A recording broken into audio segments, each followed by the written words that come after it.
Apprendre à apprendre. Notre 10e candidate se concentre sur les méthodes d'apprentissage dans les domaines scientifiques. Sous ce libellé, il y a pas mal d'enjeux sociétaux. D'ailleurs, l'engagement, c'est l'une des facettes de cette chercheuse chevronnée. Sa thèse s'intitule « Modélisation comportementale des apprenants sur les simulations interactives, une exploration équitable des compétences d'enquête dans l'OILI ».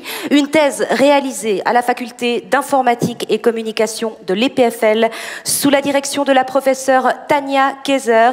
J'accueille Jade Maïcoq sur scène. Bienvenue.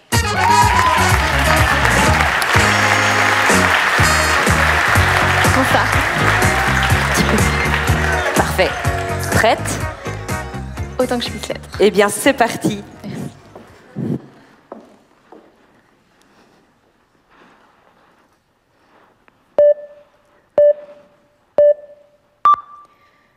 Être une femme racisée en informatique, c'est réaliser qu'au-delà de notre recherche, notre thèse consiste aussi à constamment devoir entendre ce genre de commentaires. Ça nous pousse à devoir justifier notre existence en permanence, le tout évidemment avec le sourire. Voici donc pour ma thèse en 180 secondes, ma recherche en 160. Dans une ère où l'intelligence artificielle progresse rapidement et où les réseaux sociaux sont omniprésents, il est très facile de générer un flot continu de fausses informations, de le propager à travers des chambres d'écho et d'ainsi manipuler l'opinion publique. Face à cette réalité, il est essentiel de renforcer l'esprit critique de la jeunesse d'aujourd'hui. Pour cela, on peut repenser les cursus scientifiques et particulièrement l'enseignement de la méthode scientifique. En effet, comprendre comment rejeter ou vérifier des hypothèses est un outil crucial pour avoir un point de vue critique fondé. À l'heure d'aujourd'hui, pour apprendre un phénomène scientifique, on nous donne des équations qu'on doit avaler. Seulement voilà, la meilleure manière d'apprendre, c'est d'apprendre à apprendre, tout seul. Comment faire ça? On pourrait engager plus de profs, rallonger les heures de cours, mettre à disposition une quantité infinie de matériel scientifique pour permettre une exploration illimitée. Seulement voilà, nos ressources, elles, le sont limitées. Entrent en jeu les simulations interactives. Elles permettent aux élèves d'explorer un phénomène scientifique sous toutes ses coutures, le tout à moindre coût, en utilisant la méthode scientifique.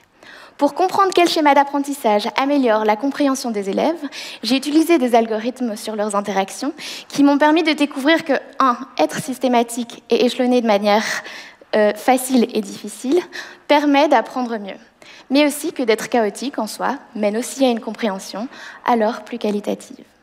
J'ai aussi développé un algorithme qui permet de prédire quels élèves exactement auront des difficultés pour ensuite leur apporter une aide personnalisée. Et là, je me suis dit, yes, je peux enfin me défendre. Eh ben non. Ces algorithmes, ils se basent sur des chemins de pensée. Ces chemins de pensée sont souvent influencés par les attentes sociétales, familiales, etc. La conséquence, c'est que certains de nos algorithmes marchent mieux pour certains chemins de pensée alors représentés en majorité, et souvent corrélés avec des attributs tels que le genre ou le contexte socio-économique. C'est un problème, c'est pour ça qu'on a lancé une deuxième ligne de recherche qui permet de corriger ces biais en se posant sur l'hypothèse suivante. Ce ne sont pas nos attributs qui nous poussent à penser d'une certaine façon, mais c'est la société qui pousse des schémas en fonction de nos démographiques. On a réussi à créer des algorithmes qui corrigent un peu ces biais et qui fonctionnent même parfois mieux pour les communautés déjà avantagées. Bref, pendant ma thèse, j'ai réalisé que plutôt que d'ignorer nos différences qui mènent vers des discriminations, pourquoi ne pas en faire une force pour rendre l'enseignement plus juste? Merci.